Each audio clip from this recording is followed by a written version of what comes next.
Podstawą rapu jest rymowanie. Raper to malarz używający słów do tworzenia obrazów, a łączący je właśnie rymami. To poeta z flow. Może to, co teraz powiem, zabrzmi dla wielu z Was banalnie, ale jedną z najlepszych dróg prowadzących do polepszenia Twoich tekstów jest właśnie wybieranie lepszych rymów. Może to być dziwne, że odwołuję się w większości do przykładów zza oceanu, ale szczerze Ci powiem, że żaden znany mi raper z innego kraju niż Stany Zjednoczone nie ma takiej swobody w pisaniu. Amerykański rap ma to do siebie, że niosąc przesłanie w każdym wersie jednocześnie udowadnia, jak łatwo i z jaką lekkością można to robić.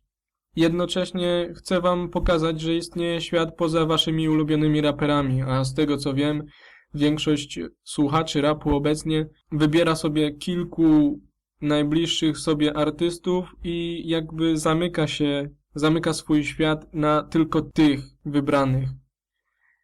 Słuchać albo tworzyć rap, nie znając jego korzeni, to tak jakby się brać za komponowanie muzyki klasycznej, nie znając dzieł albo nie wiedząc, kim był Vivaldi.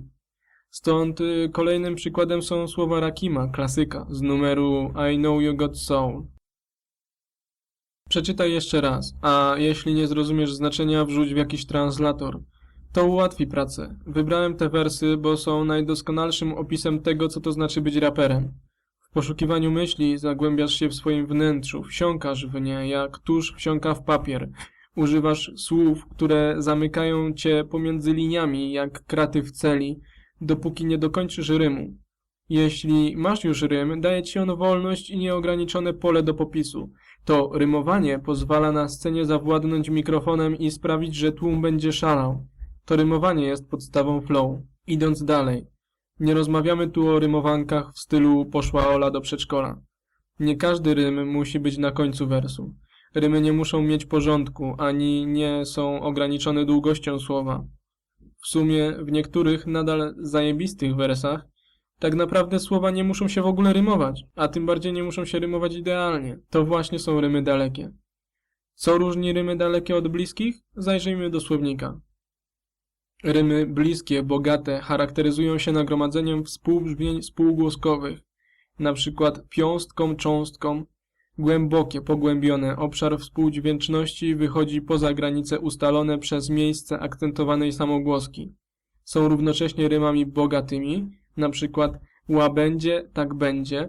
Dokładne, pełne, ścisłe, utrzymują pełną identyczność głoskową na obszarze współdźwięczności. Są to trzy najlepiej charakteryzujące ten rodzaj rymów definicje z Wikipedii. Są to właśnie te rymy, jakie wymyśla większość osób, kiedy mówi o rymowaniu. Rymujące się w ten sposób słowa nie muszą być gramatycznie lub graficznie podobne. Chodzi o to, że brzmią bardzo podobnie.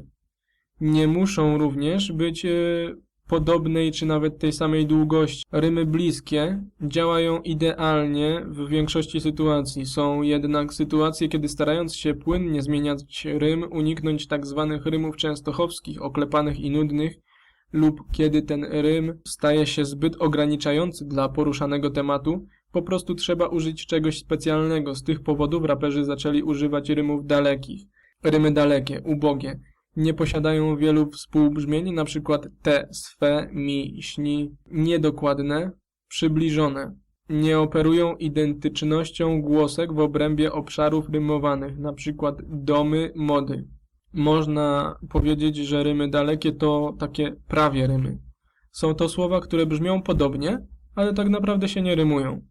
We wspomnianym fragmencie Rakim zrymował słowa rhyme z line, które tak naprawdę nie są rymami bliskimi, ale brzmią podobnie, więc Rakim użył rymu bliskiego, żeby dokończyć wers. Kiedy rymy dalekie są koniecznością? Kiedy powinienem użyć rymu dalekiego? Kiedy chcesz, ale są momenty, kiedy rymy dalekie są wielce wskazane, a nawet musisz ich użyć. Taka pierwsza sytuacja to kiedy słowo nie ma rymu bliskiego. Jest sporo słów w języku polskim, zresztą jak chyba w każdym, które nie mają rymów bliskich, idealnych, czy jakkolwiek je zwać. Julian Tuwim w Pegazie Dęba wymienia kilka takich słów bez normalnego, jak to określa, rymu. Na przykład orzeł, krzesło, sufit, diabeł, żółć, uprząż, obłęd, okręt, instynkt. Kiedy piszesz teksty i chcesz zrymować kolejne słowo z jednym z powyższych wyrazów, ponosisz porażkę. Ale spróbuj użyć rymów dalekich. Podobny zabieg uczynił nas w klasyku New York State of Mind. Póki co odłóżmy jednak anglojęzyczne przykłady i stwórzmy własny, wybierając jedno z wcześniej wspomnianych słów. Spróbujmy z wyrazem orzeł. Niech pierwsze zdanie brzmi: wznoszę się wysoko jak orzeł. Banał, ale na przykład może być. Teraz poszukajmy rymów dalekich, skoro bliskich nie ma lub nie przychodzą nam teraz do głowy. Niech to będą na przykład może, gorzej, adapterze, tworze. Postarajmy się stworzyć jakieś sensowne zdania z wybranymi z listy. Na przykład wiem, że lepiej być nie może. Pode mną faluje myśli morze. Ciągle nowe wersy tworzę. Okej. Praca już jest za nami, a teraz przyszedł czas na przyjemność. Wybieramy albo jedno z tych zdań, albo wszystkie jednocześnie, więc całość może wyglądać następująco, jeżeli wybierzemy wszystkie. Wznoszę się wysoko jak orzeł, pode mną faluje myśli morze, ciągle nowe wersy tworzę, wiem, że lepiej być nie może. Tak oto stworzyliśmy dosyć dobry przykład wybrnięcia z sytuacji, która może Ci się zdarzyć w najgorszym momencie. Druga sytuacja to unikanie rymów częstochowskich. Inną sytuacją, kiedy użycie rymów dalekich jest wysoce wskazane, jest uniknięcie tzw. rymów częstochowskich, a oto definicja z Wikipedii. Rym częstochowski: rodzaj połączenia rymowego wyrazu w wierszu, piosence, będący zestawieniem banalnym, powszechnie znanym, zbyt często stosowanym. Ile razy można usłyszeć takie rymy jak na przykład dziewczyno, wino, blizna ojczyzna, krew, zew, śpiew, wróg, próg, Bóg, żyć, być, śnić itd. Ludzie nadużywają tych połączeń, jak lalusiowaty biznesmen nadużywa wody kolońskiej. Żeby uniknąć tej sytuacji, wszystko co musimy zrobić, to użyć rymu dalekiego. Ogromną zaletą rymów dalekich jest to, że pomagają uniknąć jednego z największych, najczęściej popełnianych błędów początkujących MC – banalnych rymów.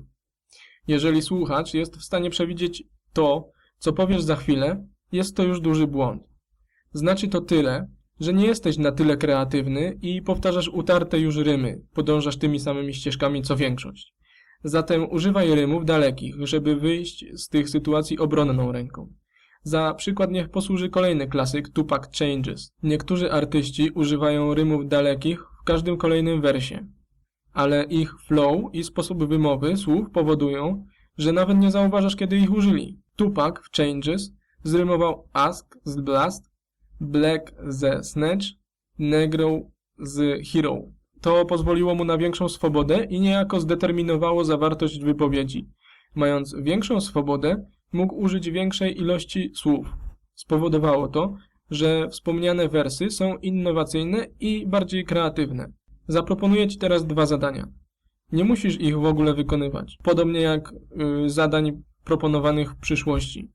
Ale te zadania pomogą Ci przećwiczyć omówioną technikę i mogą sprawić, że poczujesz, jak to wszystko razem chodzi. Pierwsze zadanie.